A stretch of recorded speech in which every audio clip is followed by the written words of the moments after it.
From a sports medicine perspective, there's two primary peptides, one in particular that we use, and that's called BPC-157.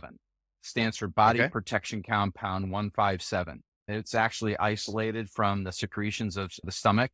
And what the BPC-157 does is it helps support connective tissue.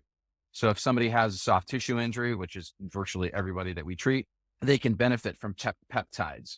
So the BPC-157 can be delivered orally, which is not as effective unless it's purely for digestive problems. So they have, leaky gut, diverticulitis, gastritis, intestinal problems and whatnot. Oral BPC 157 is very beneficial.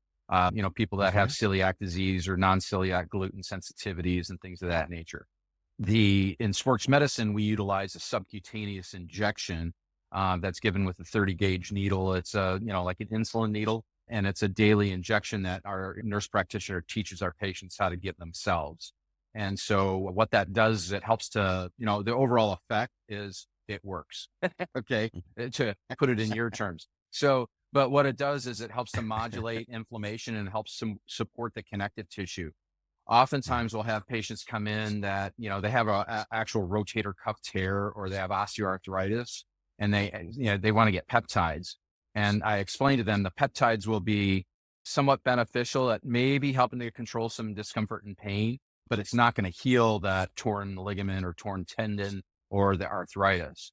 And so for those patients, we will typically move them on to like a stem cell injection or prolotherapy and use peptides on the back end later on as more of a supportive maintenance thing.